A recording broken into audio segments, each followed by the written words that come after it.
Smart Ahmednagar news. इथे आलेले आहे ज्यांना काय आपण काय आमंत्रण नाही दिलं होतं ते असे सांगत होते की आम्हाला ते माहिती पडलं आम्ही आले त्या सर्व नाही असं काही लोक सांगत होते. त्यांना सर्वात पहिले खूप खूप आपलं अभिनंदन की आपण एक शॉर्ट नोटीसवर इथे सर्व आले.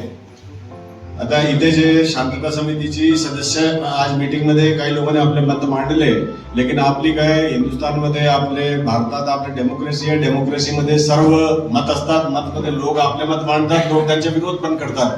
आता कोणी अगर विरोध केला तर त्यांना ऐकण्याची क्षमता पण आपल्यामध्ये झाली पाहिजे, आपल्यामध्ये असली पाहिजे.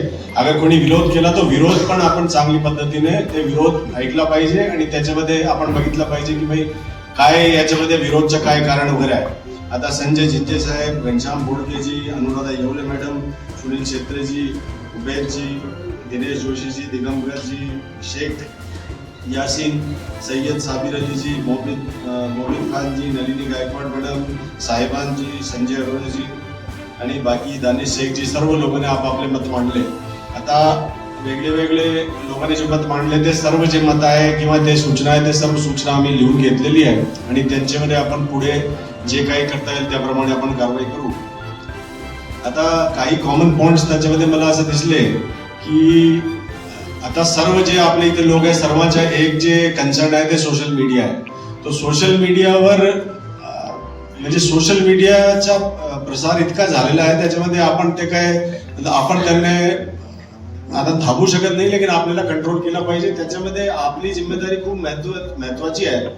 सोशल मीडियावर अननेसेसरी मध्ये स्टेटस ठेवणे, अफवा वगैरे पसरवणे हे काय चांगली गोष्ट नाही आहे आणि त्याच्यामध्ये असा निदर्शनास आलेला आहे आपल्या जिल्ह्यामध्ये नाही, आपल्या पूर्ण राज्यामध्ये किंवा भारतामध्ये असा निदर्शनास आलेला आहे. त्याच्यामध्ये जास्त जे ऍक्टिव्हिटी आहे ते आपले 15 ते 20 वर्षाचे जे मुले त्यांची ऍक्टिव्हिटी जास्त दिसत आहे. तर त्याच्यामध्ये आपले जो पालक आहे त्यांनी थोडं सांगितलं पाहिजे आणि थोडं बघितलं पण पाहिजे मोबाईलवर आपले मुले वगैरे काय करत आहे, कोणाला फॉलो करत आहे, काय स्टेटस ठेवत आहे आणि ते स्टेटस वगैरे असा अगोदर बेसिकली आपली जे जनरेशन होती त्याच्यामध्ये असा स्टेटस आणि ते सोशल मीडिया न होता तर आपल्याकडे खूप सोपं होता, आपण असे फेसमध्ये नाही हो. आता हा सोशल मीडिया आहे ते एक इम्पॉर्टंट पण आहे. सोशल मीडिया आपल्याला इम्पॉर्टन्स पण आहे त्यांची, लेकिन त्यांची खूप वाईट गोष्ट पण आहे. त्या वाईट गोष्टवर आपण सर्व लक्ष ठेवलं पाहिजे. आपले जे मुले त्यांचे स्टेटस अननेसरी काय होतो, आपण त्याच्यावर गुन्हा वगैरे दाखल करतो. गुन्हा दाखल झाल्यानंतर खूप अडचणी येतात पुढे. एकदा ते जो एज आहे ते एज खूप डेलिकेट एज आहे. 16 ते 20 वर्षाची जो वय आहे तो डेलिकेट आहे. त्याच्यामध्ये काही गुन्हा वगैरे दाखल झाला तो पुढे नोकरीमध्ये अडचणी येते, आपले पासपोर्ट्समध्ये अडचणी येते, कुठे जायचे आहे त्याच्यामध्ये कॅरेक्टर व्हेरिफिकेशन ते सर्व व्हेरिफिकेशन मध्ये वगैरे मध्ये प्रॉब्लेम येते. तर त्याच्यामध्ये आपल्याला सर्वांना मी सांगू इच्छितो की आपले जे घरचे किंवा आपले जे मुलं आहेत तसेच आपले जे आपला जो मोहल्ला आहे तिकडचे जो युवा आहे त्यांना आपण सर्व थोडंसं चांगलं मार्गदर्शन द्या आणि सोशल मीडियाचा कसा आपण सदुपयोग करू शकतो त्याची आपण थोडीशी काळजी घेतली पाहिजे. सध्या आपल्याला माहित आहे की रमजान वर्ष सुरू आहे, रमजानचा मास सुरू आहे, लेकिन त्याच्यामध्ये असा निदर्शनास आलेला आहे काही आपले जे मुस्लिम भागात आहे तिथे मुस्लिम भांडण पण सुरू आहे. बरेच माझ्याकडे सोशल मीडियावर माझ्याकडे लोकांनी पाठवले आणि त्याच्यामध्ये एक चुकीची गोष्ट अशी झालेली आहे की ते काय एकदा काय भांडण झाला, हा मतलब एक फॅक्ट आहे, भांडण झाल्यानंतर ते काय आपसात बोले मिटला आणि नंतर परत भांडतात. असे काही जे असे समाज समाज विध्वंसक जे तत्व आहे जे आपसात भांडतात आणि शांतताला उद्ध्वस्त करतात अशा लोकांवर कारवाई होणं गरजेचं आहे. चाहे कोणत्याही समाजचा असो असे काही लोक करतात त्याच्यामध्ये तुमची सर्वांची जिम्मेदारी. त्याच्यामध्ये ठीक आहे आपण शांतता समितीचे सदस्य आहे त्याच्यामध्ये आपण शांतता ठेवावी, लेकिन असे काही जे लोक आहे नेहमी भांडतात आणि तिकडची जे आपला एरिया आहे तिकडची शांतताला मतलब बाधित करतात त्यांच्यावर कारवाई करणे गरजेचं आहे. काही ठिकाणी असा पण निदर्शनास आलेला आहे की एका ते वेळी भांडण झाल्यानंतर ते सोशल मीडियावर ते लोक ते जे स्टेटस ठेवतात की आम्ही असा केला तसा केला, आम्ही इकडचे असे डाऊन झालो असे झालो, असा जे आहे असे अगर लोक कारवाई करणार त्यांच्यावर कडक कारवाई मी करणार आहे आपल्याला सर्वांना सांगतो. आपण ते त्यांना सांगून ठेवा.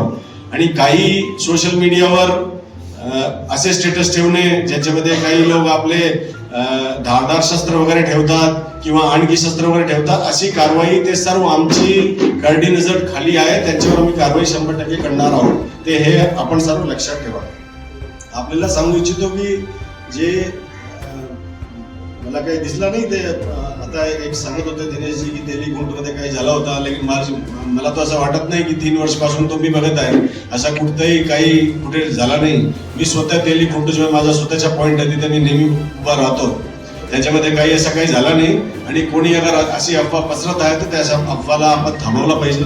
आपल्याला मी सांगू इच्छितो की पुढच्या काळात आपली रमजान ईद आहे, आपली गुढीपाडवा आहे, ही रमजान ईद आहे, आपली रामनवमीची जयंती आहे, रामनवमी आहे, मिरवणूक आहे, हनुमान जयंती आहे, बाबासाहेब आंबेडकर साहेबांची जयंती आहे. ते सर्व जयंती आपण अजूनही चांगली पद्धतीने आपण साजरा केलेली आहे, यापुढे पण आपण चांगली पद्धतीने साजरा करू. आणि त्यांच्यामध्ये आम्ही तो जे काही आपली यंत्रणा आहे, पोलिसाची यंत्रणा आम्ही जर सजग ठेवणार आहोत.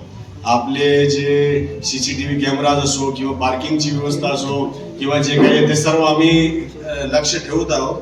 लेकिन आपली पण आम्हाला ते मदत लागेल त्याच्यामध्ये. आपण सर्व पण आमची मतलब बेसिकली काय आहे की जे शांतता समितीचे सदस्य नाही, आपण जे पब्लिक आहे ते पब्लिक अगर पोलीसचे कांद्याने कांदे लावून अगर काम करतात तो आमची पण ताकद वाढते. तर आपले जे लोक आहेत ते सर्व जसे काही मिरवणूक असो त्याच्यामध्ये आपले लोक आमच्या सोबत असतात. ज्यांची मिरवणूक आहे असं मी सांगत नाही, कोणाची जे मंडळ आहे त्यांचे लोक आमच्या सोबत असतात. आमच्याशी एक चांगलं कम्युनिकेशन होतो. कम्युनिकेशन मध्ये लोकांना असे एक भीती राहते की आपण काही आपले जे सर्व मंडळचे जे सर्व वरिष्ठ सदस्य ते सर्व कॉन्टॅक्ट मध्ये आणि ते आपले